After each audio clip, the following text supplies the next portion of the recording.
I've been away for so long. I let you go for so long.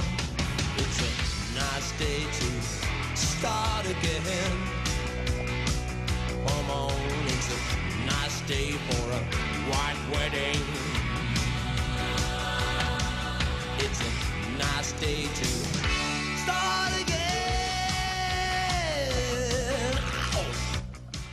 Hello, everybody. Welcome to the Atheist Experience. I'm your host, Matt Dillon. Joining me this week is Don Baker. Hey. Billy Idol for the opening music. Those of you who are listening to the podcast that can't actually watch it, you guys miss out on all the fun. We can do all our hamming at the beginning. Yeah. So we're live, and for some reason I have not. It's today the 10th. Yep. Sunday, August 10th, 2008. This is a public access television program. It's also a call-in show, so we'll have the number up for you shortly, where you can call in to talk about what we're talking about or whatever you'd like to talk about, including what you believe, why, where we might disagree, where we might agree, which is always a good thing to hit on as well. Discuss your evidence and reasons why you accept this idea that there's a God or gods, or that your religion is the one true religion. All of that is interesting things that we can discuss. We're sponsored by the Atheist Community of Austin, a nonprofit educational organization promoting positive atheism and the separation of church and state. Thanks to everybody for tuning in live and around the world afterwards. And I'm going to briefly explain why I'm dressed oddly. Are you going to explain your dress now? Or Yeah. Yeah, go ahead. I'll do it now. It won't take but a minute. Okay. Or two. I'm wearing a clerical shirt and collar. This actually started because I did a guest spot on another public access show. You developed a taste for crackers or something? Or? The crackers got to me. They're like Lay's. You can't eat just one. I did a guest spot at another Austin. You're not really a reverend, though, right? Well, I'm ordained by the Universal Life Church. Okay. And the title that I chose, I believe, was Reverend. But I'm not sure. It was a checkbox, right? Yeah, it's like a checkbox where you put Reverend, Father, Holiness. To let people know that that's the level of involvement you have. Right? So that's where the shirt came from. And after the show was over, I was still dressed in this and decided that it'd be really fun if I stopped at a local strip club wearing the collar and shirt. I won't go into great detail other than to say, boy, was that fun. One of the most amusing nights out ever.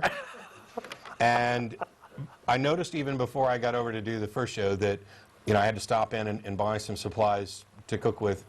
And I'd already holy dressed. Cooking oil? I used oil that I had consecrated myself in order to bless the chicken, to drive out any, because I get my chicken from Haiti because our government's poisoning the chicken.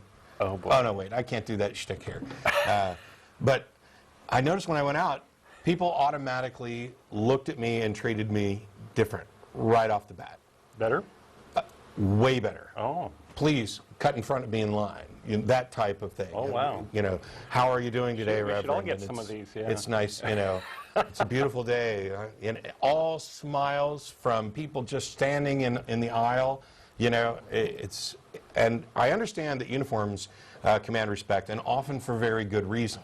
There's a reason why the military uses uniforms, and it goes to identifying authority and rank and encouraging discipline and encouraging uniformity so that you can instantly spot who the authorities are, so that there are fewer questions, there are fewer ambiguities. Police officers, the uniform commands respect. It's there for a reason. They are the recognized authorities for enforcing the law of the land, and I think in general it's a good thing that we tend to, I guess indoctrinate is about the best word for it, indoctrinate the public into showing at least some deference and respect towards these uniforms that are actually authority figures, because it goes to promote the peace and general good in society, and that's a good thing.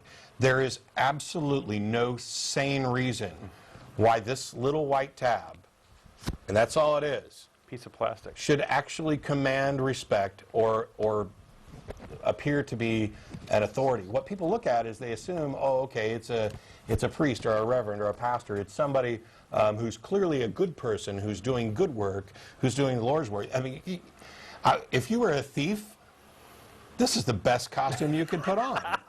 Nobody's going to question you. Or a pedophile, maybe. This collar has been abused.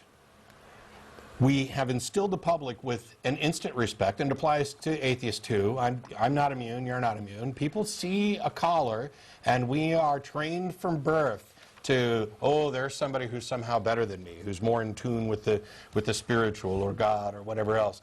And in turn, what we've done, because these people represent no actual authority, they represent no expertise. Do not tell me that clergy or theologians are experts in anything. Because everybody has a different view of what God is. Basically, you're saying that they're an expert in themselves and what they believe. Well, guess what? So am I. So I have just as much right to wear the collar. They're not experts, they're not authorities, and these collars have been abused. The deference that comes towards it has been abused used to justify all sorts of atrocities. The position of authority that ministers have has been abused in order to sexually abuse and mistreat parishioners, not just children, although that's one of the things that we end up talking about quite a lot, but regular parishioners. It's been used to exploit people out of money. It's been used to exploit people into doing sex acts for these people who, on occasion, have taken vows of celibacy, which I think is just absolutely one of the most moronic things. So I'm going to continue, on occasion, to wear the shirt and collar out in public, to kind of gauge how people look at me, how differently I'm treated, and report back, because they're making all kinds of assumptions. The one thing I'd like to say is that they generally assume that I'm a good person, and they got it right, but it has nothing to do with the collar. Right. And of course, it's lots of fun to go to strip clubs dressed like a reverend. Well, you're like the personal embodiment of the argument from authority, right? Yes. Which is a logical fallacy, right? You don't necessarily listen to someone because they're an authority. You judge the facts based on what it is, right? Yeah. Whether it really holds water or not. And so, effectively, that's what you're doing. Yeah, the words have to stand on their own. What have you done?